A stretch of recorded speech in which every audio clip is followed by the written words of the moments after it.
जम्मू आ गए, दिल्ली आ गए, अलग अलग जगह पे आ गए, और अगर सरकार उनको कहेगी फिर से हम मेरी बात समझ गए क्या? सबके साथ मर्डर हो जाता है क्या? सारी बहुएं जला के मार दी? ठीक है, तो इस मामले में क्या था कि एक नीलाम करता था,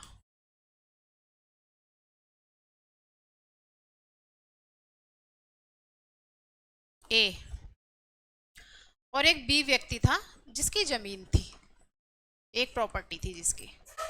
तो इन्होंने क्या किया, ये जो है इन्होंने इनकी प्रॉपर्टी को इन्होंने ऑथराइज कर दिया कि आप इसको नीलाम कर दो, मेरी प्रॉपर्टी को। इन्होंने ये प्रॉपर्टी नीलाम कर दी किसको? सी को। अब इन्हें तो यही पता था कि भाई ये जमीन जो है इनकी, ए को तो यही पता था कि बी की जमीन है, लेकिन ये जमीन बी की थी ही नहीं,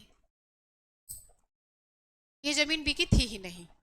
इन्होंने क्योंकि इसे ये जमीन बेची थी, तो इन्होंने क्या काम करा, इनके ऊपर सूट फाइल करा कि भाई हमें हमारा पैसा दो। इन्होंने जो है इन्होंने तो ये क्षतिपूर्ति जो इन्होंने मांगी तो वो किसने दी? ए ने दी।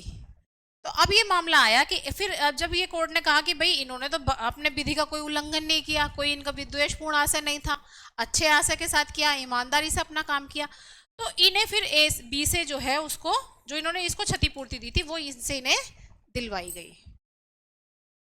ठीक है, क्लियर हुई बात? अब यहाँ पे तो मान लो ये अपकृत्य करता है, भाई दो इनकी जमीन है, इन्होंने बेची है, तो दोनों संयुक्त हो गए एक तरह से।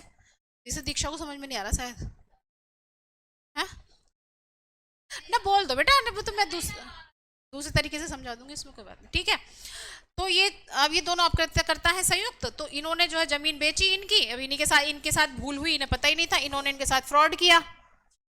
ठीक है, तो इन्होंने कोर्ट ने कहा कि नहीं, आपने अगर इनको क्षतिपूर्ति दी है तो आप इनसे ले सकते हो। Subscribe for more content.